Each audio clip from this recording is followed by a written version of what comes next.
Hello, friends. I am John, and I am the 3D 80s kid.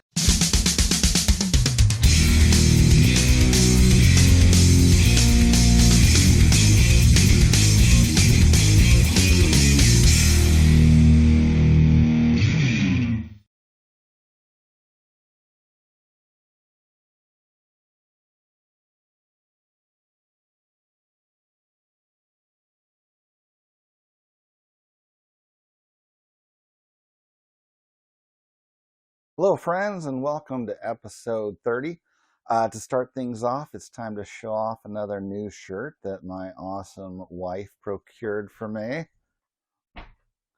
This one is modeled after the 1975 Topps Wax Packs. All right, excellent. So, thanks, honey. This episode, I'm finally going to break what has been a 9-episode streak of VRs with a special episode because of the timing.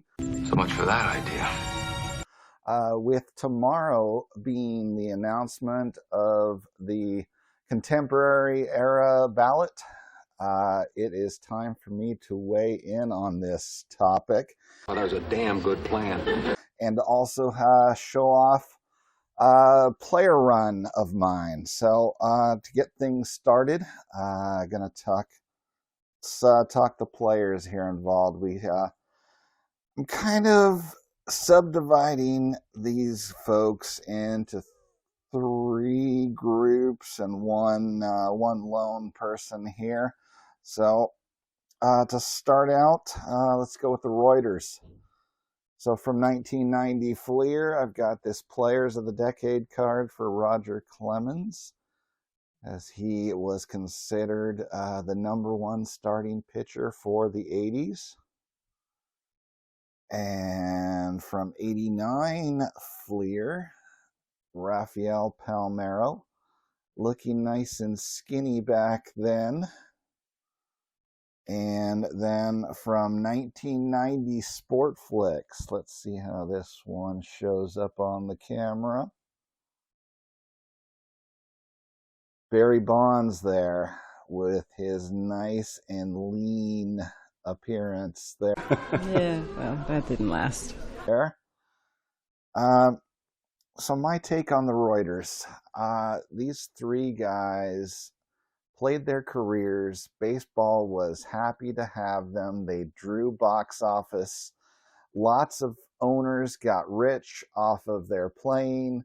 And then after they're done, then it's decided what they were doing was bad. I already got the money. When honestly, who didn't know what they were doing? They all knew what they were doing. I mean, you had Barry Bonds' body in his 30s was suddenly a Hulk with a head that was twice as large. I realized it was ridiculous. Yeah, that's a natural progression for a guy in his 30s. You had Roger Clemens, who was a power pitcher, who had been in decline for successive years. And then in his 30s, he's suddenly a more powerful, more durable pitcher than he was in his 20s. Natural. Yeah, that's natural. Then you have Rafael Palmeiro, who had a thin, light frame and was a comparable style hitter to Mark Grace, his teammate on the Cubs. I mean, back when he was at Mississippi State with Will Clark was the slugger of that team. And then suddenly the guy is able to hit 35 to 40 plus home runs every year. Not exactly a natural occurrence there. Could happen. They knew it was happening. Of course I knew. And so they didn't care. They turned a blind eye. They let the guys juice up. They let more people come in wanting to see the home runs. And they let it happen. So now you're going to say these guys can't be in the Hall of Fame when you let them do that for their careers and you accepted it and you made lots of money off it. I think if they put up the stats to be Hall of Fame worthy from their era, they're one of the top players of their era, put them in the Hall of Fame. I belong in a slob Hall of Fame. Are they going to get voted? in this? No, they're not, because there's a black mark against them, and I don't think this group of folks is going to do anything different than what the writers have done. So there's just, I don't know how long there's just going to be this hole for that era of players, but it might be until these guys die, or it might be forever. I don't know. We'll see. We will see. We will so see. Up next, I have the one guy from this group who I see as the accumulator, Fred McGriff. He was never at any point the best first baseman of his league. He was never an MVP. He was only, I believe, a 5-time All-Star, and, accumulated stats. He was, an above average to great player for a long number of years, but he was never a peak guy. He was a good man, though, really. But baseball likes to put in guys that accumulate the numbers, so I would predict he's probably going to get in. Do I care if he's there? What the hell? He's better than Harold Baines to me as a peak performer. Won by a landslide. Next category of folks is the jerks. You got humans voting, and humans like to vote people that they like. And so that's going to detract from the candidacies of Kurt Schilling, who really has the stats you're going to see for a lot of Hall of Fame caliber pitchers these days. Your stats are very respectable. And this guy happened to be one of the best postseason pitchers we've ever seen. So does he warrant inclusion for his performance? Yes. But is he going to get the votes? No, because they don't like him. Wait, there's like 7 people. Other guy in the jerk category, which kind of crosses into my next category as well, is Joey Albert. Albert.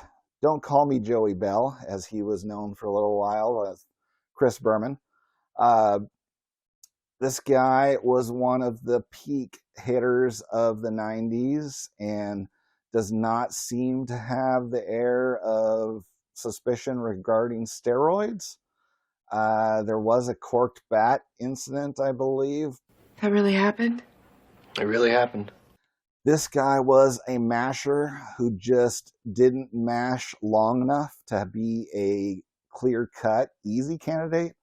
But, man, the seasons he did put up before he got injured and couldn't keep going were pretty impressive. So is he another guy that put up enough statistics and had a peak high enough to get in? It was great. 7 years? 8? Probably. Is he going to? Probably not. He didn't build the lifetime statistics to get enough attention, and his character or personality just didn't warrant itself for people that are the voters to probably like him enough to vote. You just kind of rubbed me the wrong way. My last category is the peak performers, of which Albert Bell kind of fit in there as well. And that is from 90 Fleer, Players of the Decade, Don Mattingly. So now this guy was from the mid-'80s to the early 90s, widely considered to be the best player in baseball, or at least in the conversation. That's awesome. Great fielding first baseman and a fabulous hitter. So, and by similar token, then this guy, 1990 Fleer Player of the Decade, Dale Murphy. So his damage would have been in the early 80s to mid-80s. So he was widely considered the best overall player in baseball for the first half of the decade. My childhood hero. So they had a couple-year overlap, but these two guys are the story of the 80s, and I think they both should be in the Hall of Fame. These were your consensus best all-around players in the game for during that decade. The best of the best of the best, sir. They both belong. So Screw them. And I would like to take this opportunity now to show the player run that I made, the only player run I made during my childhood, which is in this binder with some Fleer and Upper Deck stickers on the outside. And I've also got the first cards of him here. Now, these first three were all in screw-down holders until I unearthed my collection in early 2020 and learned that those are garbage that need to be thrown away. And so here is my first Dale Murphy rookie. And then I actually had gotten the second one that was in lesser condition. Because I remember, I think, a show in my hometown in 1990. It was really cheap because of the little dog-eared corner there. And then I got this second year card, this Lance Parrish would be the best player on there, rookie. And then that leads into my binder that starts then in 79. With 79 tops, 80 tops, 81 Donruss, 81 Fleer, 81 tops, 82 Donruss, 82 Fleer, 82 tops, 83 Donruss, the first Dale Murphy card I ever owned. 83 Fleer, 83 tops, 84 Donruss, 84 Fleer, 84 tops, 85 Donruss, 85 Fleer, 85 tops, 86 Donruss, 86 Fleer, then 86 Sportflix. Let's see if we can get the action on that one. 86 tops, 87 Donruss, 87 Fleer, 87 Sportflix, 87 tops, 88 Donruss, 88 Fleer, 88 Score, 88 Sportflix, 88 tops, 89 Bowman, a little oversized for my 9 pocket sleeve. 89 Donruss, 89 Fleer, 89 Score, 89 Sportflix, 89 tops, 89 Upper Deck, 90 Bowman, 90 Donruss, 90 Fleer, 90 Leaf, 90 Score, 90 Sportflix, 90 tops, 90 Upper Deck. So that at that point he was traded to the Phillies, and my favorite team being the Braves, I wanted no part of seeing him on the Phillies, and I did not collect one of his Phillies or Rockies cards. So from here, then I got more primary card producers, other alternate cards. So the All-Star card, I think from '83, correct? And then a checklist for the Braves from '83, leaders card for runs batted in for '83, the Braves leaders and checklist card for '84, league leaders for runs batted in for '84, '84 All-Star card, special subset '84 All-Star card, '85 All-Star, and '86 Donruss highlights. And we've got from '86 Fleer, a card of Bob Horner. Now 86 Fleer, I was late this one because I thought it makes Steve Harvey look like a little kid next to 6'5" Dave Parker and 6'4" Dale Murphy. 86 Fleer, baseball's the best. This one is an 86 Sportflix, which is a 3-player card with, it's got Keith Hernandez, Mike Schmidt, and Dale Murphy, and it's called National League MVPs. It's got Hernandez, being it shared with Billy Stargell in 79, you have Mike Schmidt as the 81 MVP, and Dale Murphy 82-83 MVP. This would be a league leaders card from 86 tops, an all-star card from 86 tops, and then this is a special 86 all-star subset. We got 87 Donruss Diamond King. This one is, I believe, a box bottom of 87 Donruss. And we got 87 Donruss Opening Day, 87 Fleer Award winners, 87 Fleer Baseball's Best, 87 Fleer Record Setters, 87 Leaf, being from Canada. I consider this one a special card and not a standard issue to me. This one here is an 87 Sportflix, which is a 3-player card for the best center fielders in the National League, which has Murphy, Eric Davis, and Kevin McReynolds as a 3-player card on there. And now this one is a 6-player card where it talks about voting of the best players in baseball. And it's got Don Mattingly and Ricky Henderson and Dale Murphy, Roger Clemens, Blakeman, and Ed Murray. And according to the voting, which was done by, it says the New York Times. So no New York bias there, but the first place would have been Don Mattingly and second place was Ricky Henderson. Both of the Yankees at the time. No coincidence there. Up next, we got 88 Donruss. I think in the back it looks like baseball's best. And this one would be a special MVP subset in 88 Donruss. And then we've got an 88 Donruss All-Star, a dual card from 88 Fleer with Keith Hernandez, 88 Fleer Baseball's Best. We've got the 88 Tops Braves Leaders card, special All-Star subset by 88 Tops. And then this is an 88 Tops coin of Dale Murphy. And this one would be 88 Tops, I don't know if you call it large or big, but stand the size they made the 89 Bowman set. There's a 89 Fleer League Leaders. There's that 1990 Players of the Decade card again. And the rest of my spare issue, folks, ones were this 1989 large or big tops. And then this one was a 89 score Superstars set. And I've got a few food and retail issue of Murphy. This one is from 84 for Quaker Oats. And we've got 88 Kmart and 88 Fantastic Sam's, which is not sure if it's national, but it's a haircutting place. 88 is KB here, and then we've got 89 KB, 89 Captain Crunch. And that is my Murphy collection. And I believe there are 91 different Dale Murphy cards, which, considering I completed that run in when I was 15 years old, long before eBay, that's I'm kind of amazed I had that many different cards of him.